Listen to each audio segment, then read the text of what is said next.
बिस्मिल्लाहिर्रहमानिर्रहीम। मेरे मोहतरम बुजुर्ग दोस्तों, अजीज़ साथियों और मेरे देशवासियों, अस्सलामु अलैकुम। आप सब पर अल्लाह की सलामती हो, परमेश्वर की कृपा हो।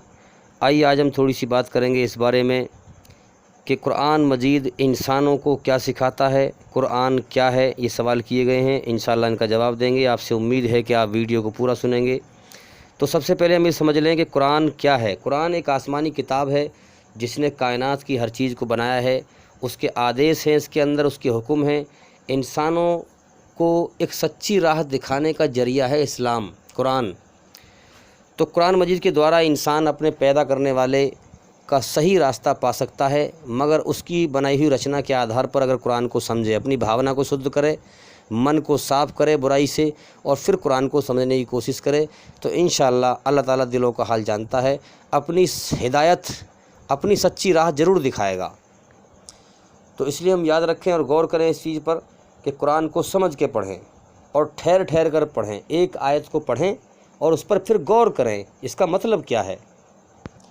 और कुरान मजीद दुनिया के सारे इंसानों को क्या सिखाता है, तो समझ लें कुरान मजीद सच्चाई सिखाता है, दुनिया का धोखा दिखाता है कि दुनिया में क्या क्या चीज़ धोखा है और सच्चाई क्या है। इंसान को एक कामयाबी की राह बताता है, दुनिया में भी और मौत के बाद की ज़िंदगी में भी। तो इस्लाम दुनिया का धोखा लोगों को दिखाता है। जो कुरान को सही तरह समझ जाएगा वो दुनिया का धोखा भी समझ जाएगा। इसी तरह से हम देखें, जैसे मिसाल के तौर पर आज दुनिया में धोखा और झूठ ऊपर है, सच्चाई उसके नीचे ढकी हुई है।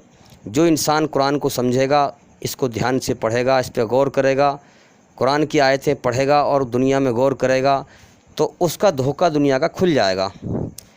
अब जैसे हम देखें आज के दौर में जो है अफवाह, कितनी अफवाहें फैला रखी हैं और लोगों के दिलों में डर बिठा रखा है। जैसे ये की बात है कि एक शख्स को फांसी का हुक्म हो गया था, तो डॉक्टर लोगों ने कहा कि इसको फांसी ना दो आप, हमें एक तजर्बा करना है। तो उन्होंने कहा कि कैसे, कि हम इससे कहेंगे कि हम तुझे फांसी नहीं देंगे, बल्कि हम तुझे सांप से कटवा कर मार देंगे। तो डॉक्टरों ने उससे कहा जिसको फांसी दी जानी थी। अब चूँकि जब गवर्नमेंट ने फांसी का हुक्म दे दिया तो उसके मन में बात बैठ गई दिल में कि अब तो मुझे मरना तो है ही, ज़िंदगी किसी कीमत पे नहीं है, मौत ही मौत है अब। तो उसने कहा कि सांप से कटवाया जाए या फांसी दी जाए, बहरहाल मरना तो है ही।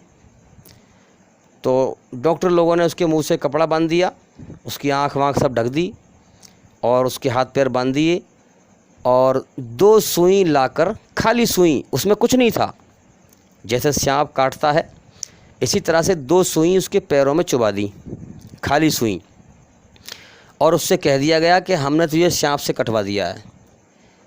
तो क्या देखा कि कुछ समय के बाद वो इंसान डर की वजह से मर गया। यानी कि ना उसमें जहर था, ना सांप से कटवाया, खाली 2 सुई चुभाई थी और उससे कहा गया था कि हम तुझे सांप से कटवा देंगे। तो वो डर की वजह से ही मर गया। इसलिए आज हम देख रहे हैं दुनिया में किस कदर धोखा और झूठ फैलाया जा रहा है, और कोरोना के नाम पर जो है लोगों के दिलों में डर पैदा किया जा रहा है, नफ़रत पैदा की जा रही है। लेकिन याद रखें, जो भी लोग जहाँ भी है, जो इंसान धरती पर फसाद फैला रहा है, याद रखें सब पर अल्लाह की निगाह है, सबका इम्तिहान चल रहा है। अनकरीब वो अपनी जान पर जुल्म कर रहा है और उसकी सज़ा पाने वाला है। दुनिया में कब तक रहेगा, आखिर मरना है। इसलिए भाई जागने की ज़रूरत है, गौर करें, अपने आप को बुराई से बचाएं और हमेशा कामयाबी का जीवन पाएं, और अल्लाह की दी हुई अकल उसकी खोज में सही तरह लगाएं, ताकि मौत पे फिर पछताएं नहीं हैं, मौत पर फिर ना पछताएं। तो भाई वो लोग नादान हैं जो लोग शैतान के रास्ते पे चल रहे हैं। शैतान का रास्ता जहन्नुम की तरफ ले जाता है। वो लोग नादान हैं जो अल्लाह को नहीं समझते, जहन्नुम की आग को नहीं जानते। हम तो उनके लिए दुआ कर सकते हैं कि अल्लाह ताला उनको सही राह दिखाए, उनको हिदायत अता फरमाए, क्योंकि सब मौत की लाइन में यहाँ पर लगे हुए हैं। सब एक एक करके मर के जा रहे हैं दुनिया से, यहाँ से। इसलिए भाई कुरान को समझें। कुरान दुनिया का धोखा हटाता है, सच्चाई को दिखाता है। कुरान को समझेंगे तो सच्चाई समझ में आएगी, اور قرآن کے ذریعے سے دنیا کا نشہ ہٹے گا اور انسان ہوش میں آئے گا، دنیا کا دھوکہ ہٹ جائے گا، تو انشاءاللہ موت کے بعد کی زندگی کا تیاری کرنے کا موقع ملے گا، اللہ کو راضی کرنے کا موقع ملے گا اگر انسان اللہ کو پہچان جائے گا۔ امید کرتا ہوں کہ سوال کا جواب پورا ہو گیا۔ انشاءاللہ زندگی رہی تو پھر ملاقات ہوگی۔ السلام علیکم ورحمۃ اللہ وبرکاتہ۔